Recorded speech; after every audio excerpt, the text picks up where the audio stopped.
अशाच ताज्या व महत्त्वाच्या घडामोडी जाणून घेण्यासाठी आमच्या शेतकरी वार्ता न्यूज MS-20 चॅनलला लाईक, सबस्क्राईब व शेअर करा।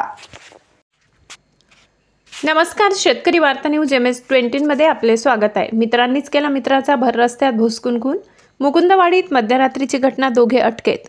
ऐन दिवाळीच्या सणाच्या दिवशी जुन्या वादातून एका 27 वर्षाच्या तरुणाचा भर रस्त्यात दोघांनी चाकूने भुसकून खून केला। ही घटना सोमवारी मध्यरात्री 1:30च्या सुमारास मुकुंदवाडी परिसरात घडली। विपुल मधुकर चाबुकस्वार राहणार तोरणगडनगर सिडको असे मृत तरुणाचे नाव आहे। तर आशिष गौतम चौतमल राहणार मुकुंदवाडी, सुबोध भास्कर देहाडे राहणार मुकुंदवाडी अशी अटक करण्यात आलेल्या आरोपींची नावे आहेत। विपुलने दिवाळीच्या पार्श्वभूमीवर रामनगर येथे फटाक्यांचे दुकान सुरू केले। सोमवारी रात्री 10:30च्या सुमारास तो दुकान बंद करून मित्र अजय वाघसोबत गप्पा मारत बसला होता। त्यानंतर सिगारेटसाठी मुकुंदवाडीच्या दिशेने निघाल्यावर आरोपी सुबोध आणि आशिष चौतमल तेथे आले। त्यांनी जुन्या वादातून विपुल चाकूने भोसकले आणि दोन्ही आरोपी घटनास्थळावरून फरार झाले। सीसीटीव्हीत घटना कैद।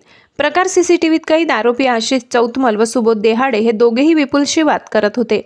त्याचवेळी आशिषने धारदार चाकू विपुलच्या छातीत खुपसला। विपुल तेथेच कोसळला। हा सर्व प्रकार पेट्रोल पंपाच्या सीसीटीव्ही कॅमेऱ्यात कैद झाला। जुना वाद पेटला, थेट छातीत चाकू। जुन्या वादावरून आरोपी दोघांनी विपुलशी वाद घालण्यास सुरुवात केली तर वादात चाकू भोसकला।